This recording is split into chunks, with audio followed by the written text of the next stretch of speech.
Hey, we are unboxing the Bitt101 by Sagaklabs. Does this look like a bad dubbed film? Sorry. Enjoy my live unboxing and build guide for the Bitt101.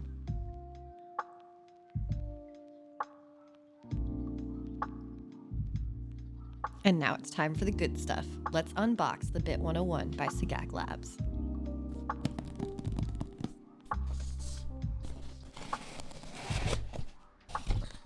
See, look, the seal is still fresh. It's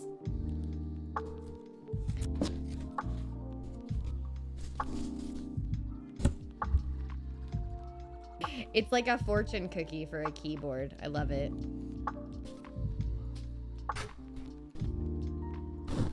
Oh, this is some good foam. That's heavy duty foam. Very nice packaging. Sorry, I'm really excited.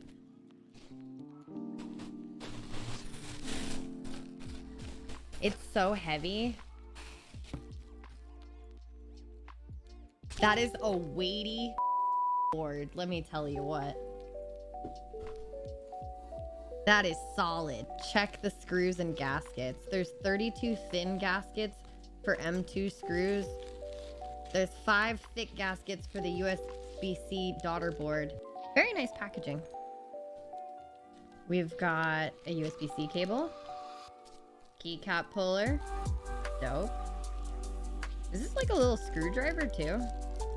Yes it does. The Bitt101 comes with a nifty key puller that has a magnetic screwdriver inside of it. Ooh, 32 silicone buttons for the auxiliary PCB. And in this bag, there are 5 rubber feet provided, as well as 2 FFC cables. Those are flat, flexible cables. Next, you should find another bag with 16 gold standoffs, 37 silver M2 screws, with 32 thin plastic gaskets. There's another little bag that has 5 thick gaskets meant for the USB-C daughter board and 7 black M3 screws for the housing. Hello.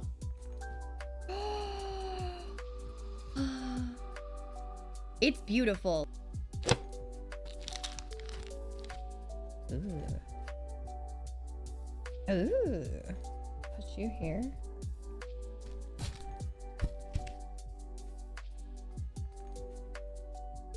I love the way it's packaged. And then we have, this is the OLED screen. This is the USB-C daughter board thingy. This is what these little buttons go on. The plastic buttons. This is where the screen goes. Look, I'm smart. Here is our plate. This is FR4. I've never used FR4. So that's exciting. Cool. And this is our PCB. Whoa.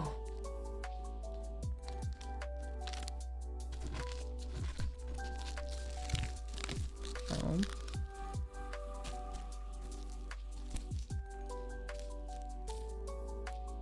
Very nice.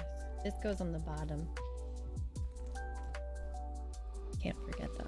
And then of course this is the bottom housing. It's nice that these standoffs are already in it. This is where the weight is, right here. Like major weight going on in this bottom piece. I love the back of this. Like I love the branding they did on it. I think it's beautiful. Like for marketing purposes. I think they did a really good job. Tell me that's not cool looking. These are the stabilizers we're using today. This board facilitates screw-in stabilizers with a 6.25U spacebar. Now, everyone has their preferences when it comes to stabilizers. I prefer to use the pads and the stick-on washers for the board, so that's what I did here.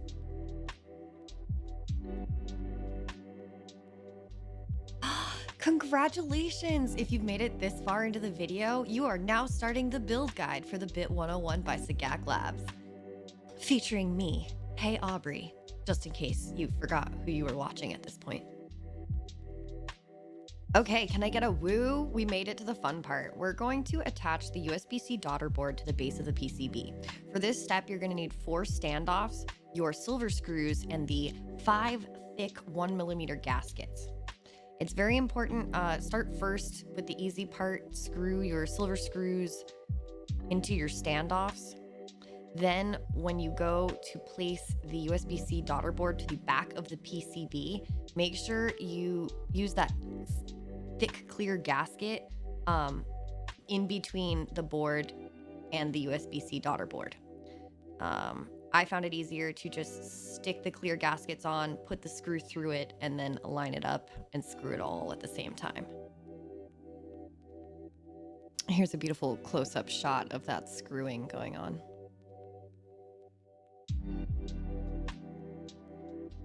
All right, next we are going to screw the 10 gold standoffs to the top of the PCB.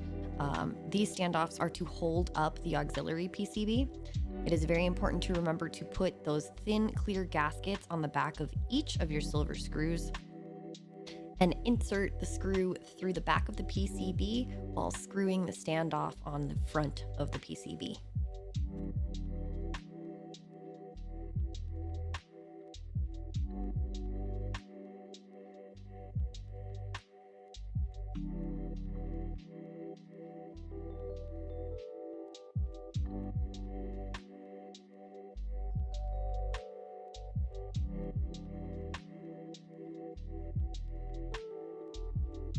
Okay, now it's time to use our FFC cable and attach the main PCB to the auxiliary PCB.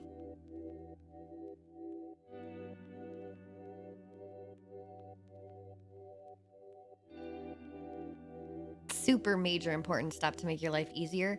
Plug the USB-C daughter board into your PCB now. Pointers on installing the FFC cable. Make sure you open the black flap, slide in your FFC cable with the metal contacts facing towards the front of the board, or if you're holding the back of the board facing you, the blue is going to be at the bottom. Very important. There's also a line on the back of the PCB that indicates how far the FFC cable should be inserted. Pretty nifty if you ask me. Connect your PCB to the bottom housing with 8 silver screws that go right in the marked circles on the board. That is a super convenient feature. Make sure to attach your thin gaskets to each of the screws before sticking it through the front of the board.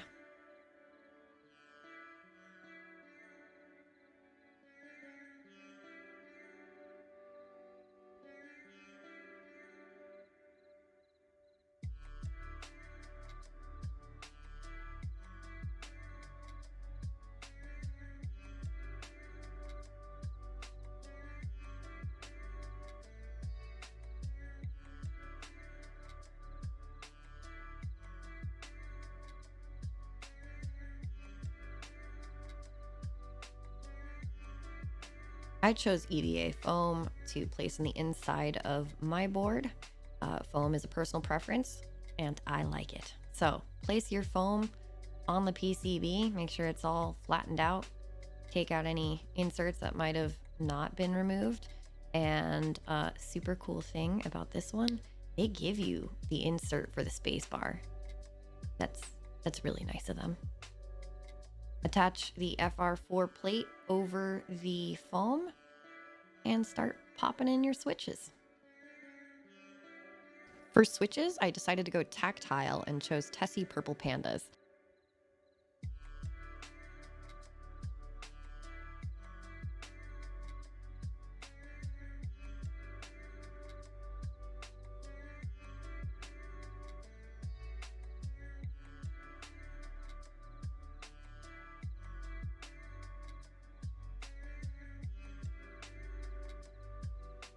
really enthusiastic knowledge about Tessie Purple Panda switches in case you're curious. They are a tactile switch with a long 13.9 millimeter palm stem and PME top and bottom housing. They come stock with 68 gram standard springs and a little bit of lube. I pre-lubed the bottom housing railings before putting these in my board.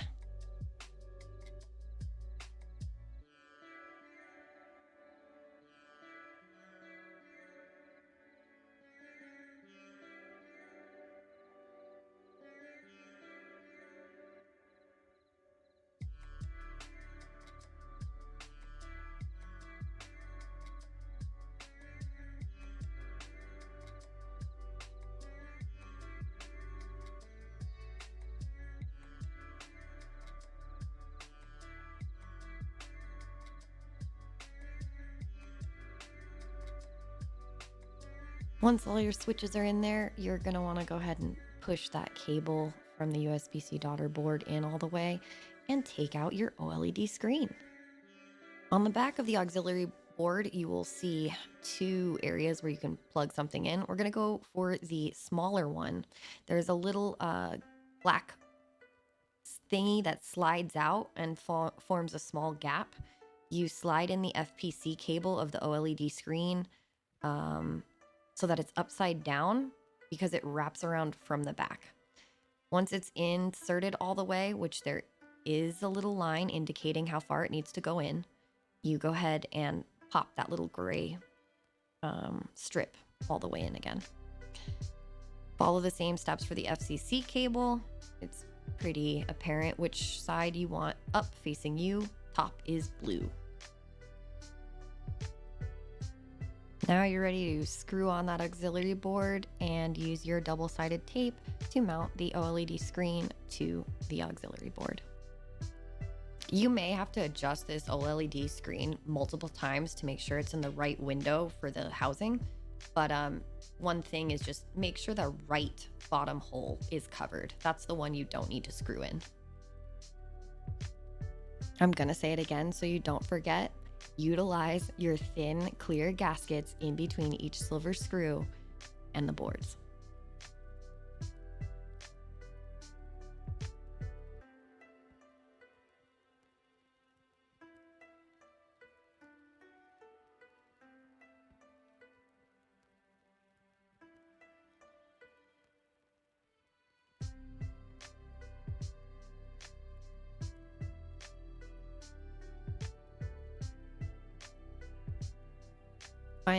Find the little feet on the back of the silicone buttons and match them to the holes on the auxiliary PCB.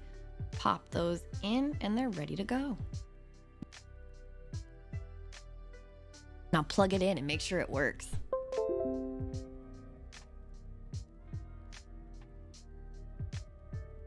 Nice. The very top left button will switch the OLED screen to show an exact representation of the actual keyboard. By pressing the key, it will show you if the switch is registering, therefore eliminating the need to use any software at this point.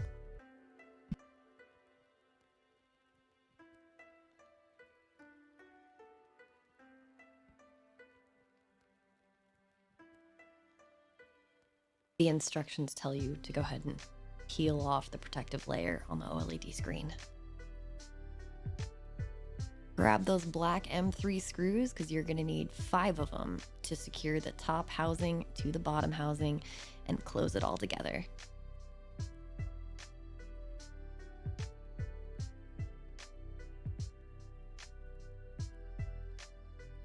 You're going to want to up the size of your screwdriver to a 2. So enjoy some Velcro ASMR.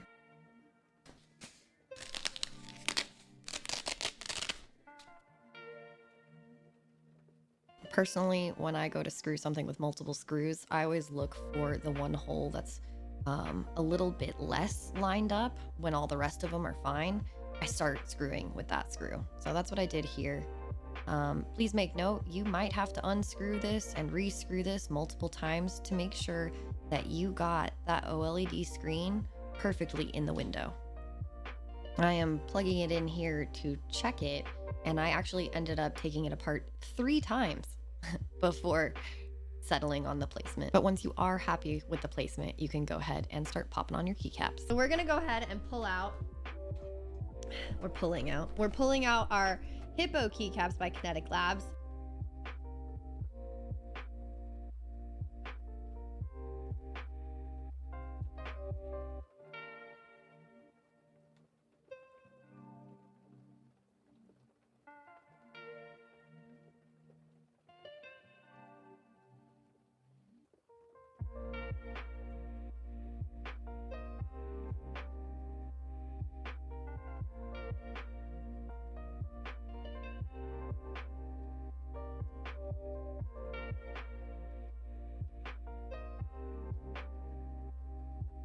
Ready?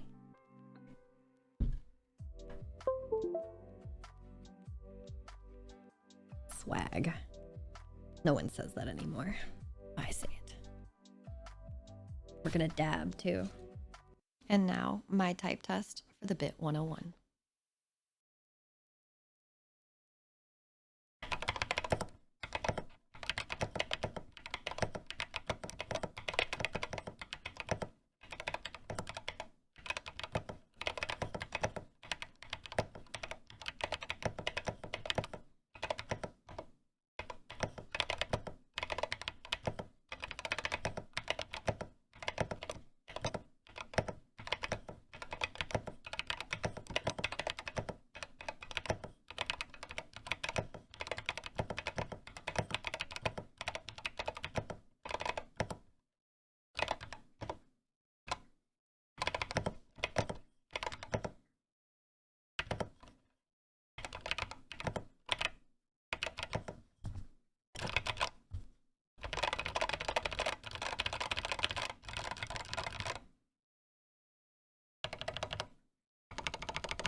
Ew.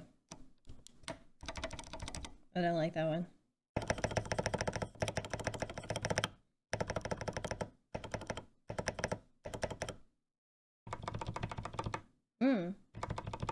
I like that one. It's very thuddy.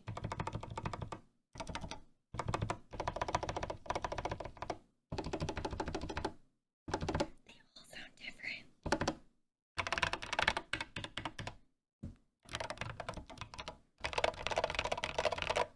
Tap that ass. I really appreciate you, Jay and Julie, for coming up with such an amazing, innovative board. Like nothing I have seen before in a very reasonable price point, totally attainable, and also can duel as a self-defense weapon. Wait, I didn't lick the board. Oh my God. Oh my goodness. That would be a disservice. If I don't lick the board, then what are we doing with my life? So real quick, got my tongue ready.